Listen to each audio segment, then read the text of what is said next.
প্ৰথম অধিৱেশন ইলেকশ্যন হ'ল আমাৰ 9 এপ্ৰিলত আৰু ৰিজাল্ট ওলাল 4 মে'ত আৰু আমি আমাৰ মিত্ৰ জোটে 102টা সমষ্টিত জিকিলো আৰু অপজিশ্যনে মাত্ৰ সৰ্বকালৰ বেয়া ৰিজাল্ট কৰি 24টাত জিকিলে অধ্যক্ষ ডাঙৰীয়া প্ৰথম কথা এটা কওঁ মই অলপ কনফিউজড যিদিনাখন আমাৰ ৰাজ্যপাল ডাঙৰীয়াই যোৱা পৰহি আমাৰ ইয়াতে ভাষণ দিছিলে কিন্তু প্ৰথম অধিৱেশন আছিল নে শেষৰ অধিৱেশন আছিল নিশ্চয়কৈ প্ৰথম অধিৱেশন আছিল আমি সাধাৰণতে দেখা পাওঁ অধ্যক্ষ ডাঙৰীয়া 4 বাৰৰ কাৰণে বিধায়ক হৈছো বিধানসভাৰ প্ৰথম অধিৱেশনত ৰাজ্যপাল ডাঙৰীয়াই যেতিয়া ভাষণ দিয়ে আমাৰ বিৰোধীসকলে তেখেতক সন্মান জনাই সেইদিনা অন্তত আন্দোলন নকৰে বা অন্যান্য এনেকুৱা প্ৰতিবাদ নকৰে কিন্তু এবাৰ আচৰিত ধৰণে কৰিলে কাৰণ মোৰ এনেকুৱা লাগিল এখন লাষ্ট অধিৱেশন আৰু ইলেকশ্যন হ'বলৈ আমাৰ গৈ আছে কিন্তু যেতিয়া মই ভাবি চালো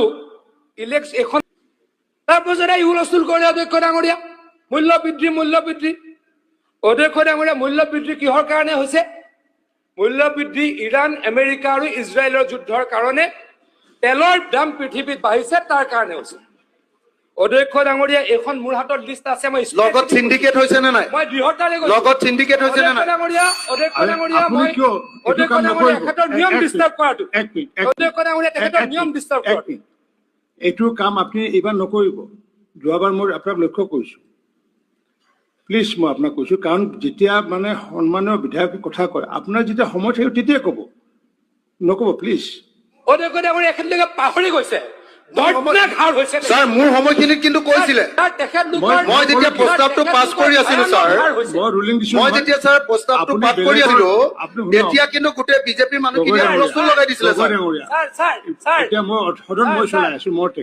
স্যাৰ আগতে এইখিনিৰ পৰা স্যাৰ অপজিশ্যনৰ বিধায়ক আছিলে এতিয়া দুটালৈকে গুচি গ'ল স্যাৰ কিয় গুচি গ'ল স্যাৰ হিমন্ত বিশ্ব শৰ্মা ডাঙৰীয়াই নৰেন্দ্ৰ মোদী ডাঙৰীয়াই দেশ আৰু ৰাজ্য ভালকে চলোৱাৰ কাৰণে আমাক ৰাইজে সমৰ্থন কৰে অধ্যক্ষ ডাঙৰীয়া এখন মোৰ হাতত চাৰ্ট আছে আমাৰ সাউথ ইষ্ট এছিয়াৰ দেশবিলাকত তেলৰ দাম কিমান বাঢ়িছে তাত আছে ইউৰোপৰো আছে আমেৰিকাৰো আছে অধ্যক্ষ ডাঙৰীয়া ম্যানমাৰৰ এইখিনি সময়ত তেলৰ দাম বাঢ়িছে 89.7%.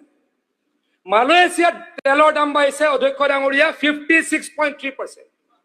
পাকিস্তানত অধ্যক্ষ ডাঙৰীয়া তেলৰ দাম বাঢ়িছে 54.9%. ইউনাইটেড ষ্টেট অফ আমেৰিকাত অধ্যক্ষ ডাঙৰীয়া তেলৰ দাম বাঢ়িছে 44.5%. ফ্ৰান্সত 22.1%. নেপালত 38.2%.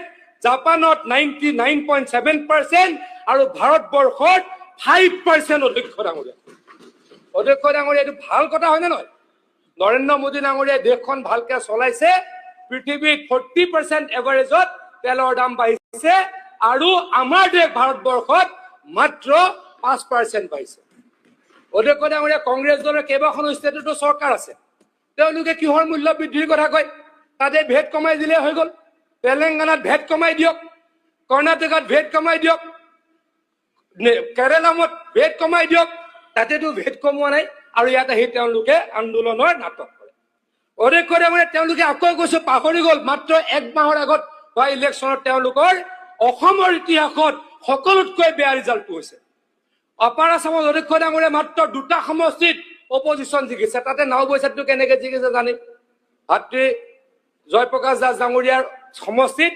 50% আমাক ভোট নিদিয়া 50,000 আমাক ভোট নিদিয়া মানুহ আছে গতিকে অধ্যক্ষ ডাঙৰীয়া তেওঁলোকে আপাৰ আসামত একেবাৰে ফিনিশ্ড হৈ গৈছে কাৰ কাৰণে হিমন্ত বিশ্ব শৰ্মা ডাঙৰীয়াৰ বিশ্বক্ষণতাৰ কাৰণে অধ্যক্ষ ডাঙৰীয়া কংগ্ৰেছ দলৰ এখন চৰকাৰ চলি আছে হিমাচলত মই আপোনাক তথ্য সহকাৰে কম হিমাচলত অধ্যক্ষ ডাঙৰীয়া তেখেতলোকে কি কৰিছে চৰকাৰী কৰ্মচাৰীক দৰমহা 30% কমাই দিবলৈ তেওঁলোকে কি কৰিছে অধ্যক্ষ ডাঙৰীয়া জাননী জাৰি কৰিছে Himachal got defers 30% salary to top official for 6 months.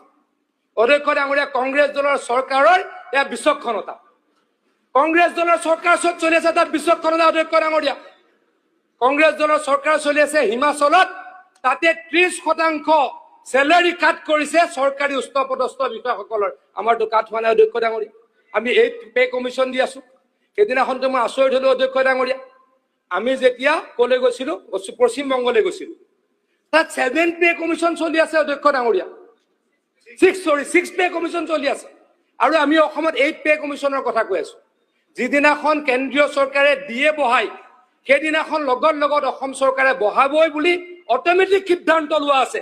এয়া কোনে কৰিছে অধ্যক্ষ ডাঙৰীয়া? হিমন্ত বিশ্ব শৰ্মা ডাঙৰীয়াই কৰিছে।